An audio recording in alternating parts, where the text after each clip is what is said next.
శ్రావణ్ చెప్పిందేంటి? ED entry ఖాయమా? ఒక్కరోజు కస్టడీలో శ్రావణ్ రావు. అధికారుల ప్రశ్నలేంటి? నిందితుడి సమాధానం ఏంటి?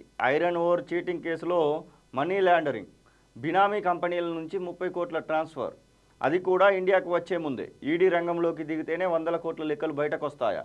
ఏడాది క్రితం ఏర్పడిన వైష్ణవి ఫెర్రో శాండ్స్ డైరెక్టర్లను గుర్తించారా? అరెస్టు కాకుండా చూసుకుంటామని చేతులెత్తేసింది ఎవరు? ఓ క్లబ్ అడ్డాగా చేస్తున్న లాబియింగ్ సక్సెసా ఫెయిలా?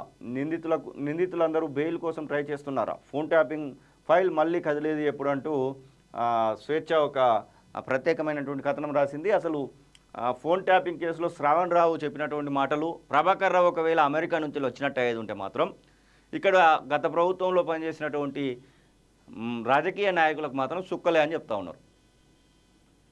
సంచలనం రేపిన ఫోన్ ట్యాపింగ్ కేసులో నిందితుడిగా ఉన్న శ్రావణ్ రావు ఈ మధ్య చీటింగ్ కేసులో అరెస్ట్ అయ్యాడు. సిసిఎస్ పోలీసులు తాజాగా ఒకరోజు కస్టడీకి తీసుకున్నారు. ఐరన్ ఓవర్తో లాభాలు వస్తాయని ఎంతోమందిని బురిడి కొట్టించి శ్రావణ్ రావు కోట్లు దండుకున్నట్టు ఆరోపణలు ఉన్నాయి. ఒక్కరి ఫిర్యాదుతో అరెస్ట్ అయిన ఇతని చిట్టా ఒక్కొక్కటిగా బయటకు వస్తూ ఉంది. నిజమే, అప్పుడు ఈయన ప్రభుత్వానికి సహకరించింది కాబట్టి ప్రభుత్వం కూడా ఈయనను ఏది పడితే చేసుకోవడానికి వదిలేసినట్టున్నది. తాను హైదరాబాద్ చేరుకునే 2 రోజుల ముందు మార్చి 27న బినామీ కంపెనీల నుంచి వైష్ణవి ఫెర్రో శాండ్స్ ప్రైవేట్ లిమిటెడ్కు 30 కోట్లు ట్రాన్స్ఫర్ అయ్యాయి. ఇందుకు ఇన్రితం ఎనర్జీ నుంచి 10 కోట్లు ఏకోర్ ఇండస్ట్రీకి వెళ్ళాయి. ఇక్కడ 20 కోట్లు జమ అయ్యి 30 కోట్లు ఏడాది క్రితం ఏర్పడిన కంపెనీకి వచ్చాయి. మైనింగ్లో మస్తు లాభాలు ఉంటాయని అందరికీ తెలుసు, కానీ బ్లాక్ మనీని వైట్గా మార్చేందుకు కూడా పనికొస్తుందని ఈ వ్యవహారం చూస్తేనే అర్థమవుతోంది. 10 కోట్ల ముడి సరుకును ఇన్రితం కొనుగోలు చేయాలంటే 20,000 టన్నుల ముడి సరుకును ఏకోర్ నుంచి కొనుగోలు చేయాలి. ఈ కంపెనీ తన యాజమాన్యానికి సిస్టల్ సంస్థలకు మాత్రమే నగదు వాడుకోవడానికి అవకాశం ఉంటుంది. కానీ మరో కంపెనీకి 30 కోట్లు బదిలీ చేయడంపై అనుమానాలు తావిస్తున్నాయి.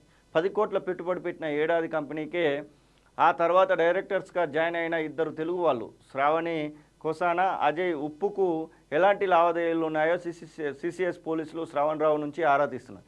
అసలు ఇది ఇట్లుంటే మెయిన్గా మనకు కావాల్సింది ఏంటంటే ఫోన్ ట్యాపింగ్ కేసుది. ఫోన్ ట్యాపింగ్ కేసు ఒకవేళ కరెక్ట్గా విచారణ జరిగి బయటకు వస్తే సీరియస్గా వీళ్ళందరూ లోపలికి పోతారు.